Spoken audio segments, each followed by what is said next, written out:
정년 퇴직 후 두둑한 연금이 있는 유유자적한 노후 생활을 기대하지만 100세 시대에서의 현실은 정반대입니다. 퇴직 후에도 30년 이상 살아야 하니 완전한 은퇴는 미루고 일하는 기간을 늘려야 합니다. 노인대국 일본에선 고령 근로가 일상입니다. 정년이 한참 지난 65에서 69세 노인 2명 중 1명은 생계를 위해 취업 전선에서 뛰고 있습니다. 65세부터 공적연금을 받을 수 있는데도 절반은 일을 하는 것입니다. 정년이 지난 일본 노인들은 주로 어떤 일을 하고 있을까요? 이달 초 채용정보업체 카케아시 스카이솔루션이 60대 남녀 1,100명을 조사해 발표한 결과에 따르면 고용 형태는 계약직이 44%로 가장 많았고 정직원은 27%로 가장 적었다고 합니다. 일하는 60대의 절반은 퇴직 전과 비슷한 업종에서 일하고 있었습니다. 일본에는 오래 일했던 회사에서 본인이 원하면 정년 후에도 계속 일할 수 있습니다. 두 번째로 많았던 것은 퇴직 전과 다른 업종에서의 재취업 혹은 창업이었습니다. 60대 초반에는 익숙한 회사에서 계속 일하다가 후반에는 새로운 일에 도전하는 패턴이 엿보입니다. 노년 가계의 주된 수입원은 급여, 연금 순이었는데 60대 후반으로 갈수록 연금 비중이 더 높아졌습니다. 60대가 버는 수입은 월 10만에서 20만엔 미만이 전체의 28%로 가장 많았고 20만, 30만엔 미만이 27%로 뒤를 이었습니다. 우리 가족에게 치매가 찾아왔다. 나이든 나와 살아가는 법 등을 쓴 베스트셀러 작가이자 전 오사카 대학교 대학원 노년행동학 교수인 사토시 니치는 한 언론사 인터뷰에서 정년 퇴직자들을 상대로 조사하면 창업한 사람들의 삶의 만족도가 가장 높았고 일을 완전히 그만둔 사람들의 행복도는 신통치 않았다면서 퇴직 후에는 회사 중심의 조직 몰입에서 벗어나 전문 분야를 살리는 커리어 몰입으로 전환하는 노력이 필요하다고 말했습니다. 옛날 회사가 좋았는데 혹은 그때 업무가 보람 있었지 하면서 추억에 젖은 채 조직 몰입 모드에 머무르면 제자리 걸음만 하게 된다는 것입니다. 사토시 니치 교수는 정년 후 일하는 방식엔 정답이 없다며 다만 한 가지 확실한 것은 일을 완전히 그만둔 사람의 행복도는 창업 혹은 재취업한 사람에 비해 크게 낮다는 점이라고 했습니다. 사회적 성취와 미래 비전이 사라지기 때문에 당연한 결과라는 것입니다. 예컨대 교도소 생활을 떠올려보면 교도소에 있으면 형기가 있으니 출소 시점은 예측 가능하지만 내 스스로 시간과 일정을 통제하지는 못합니다. 자신의 일상을 직접 결정할 수 없으니 미래 비전은 사라지고 회사 다닐 때처럼 일정을 다 소화했다는 성취감도 전혀 느끼지 못합니다.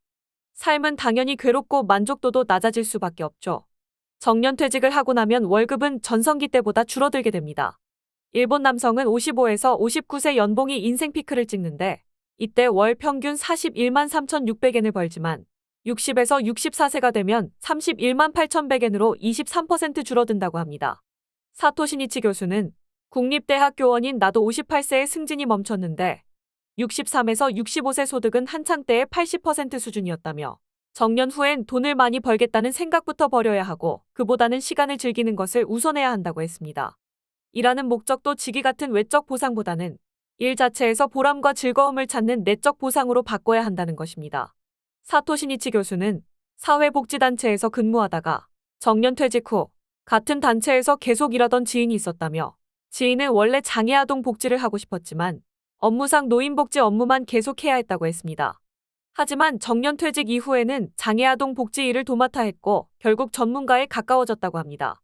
직위가 없어지는 것은 자유를 획득하는 일이고 동시에 인생을 원점으로 되돌리는 일이기도 합니다.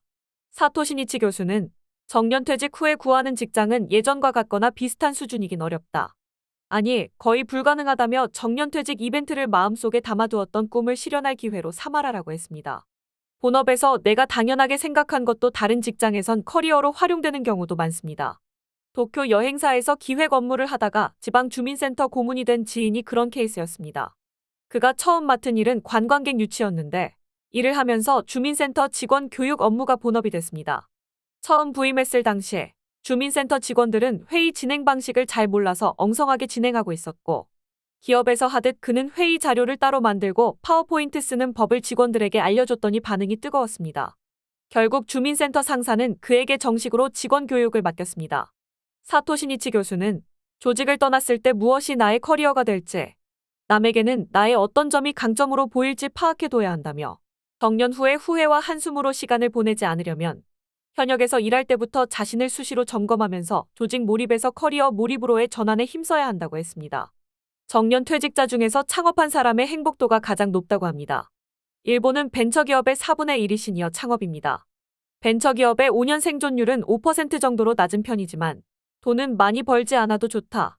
적자만 아니라면 우리 사회를 위해서 또 내 인생을 위해서 괜찮다고 생각하고 접근하면 됩니다.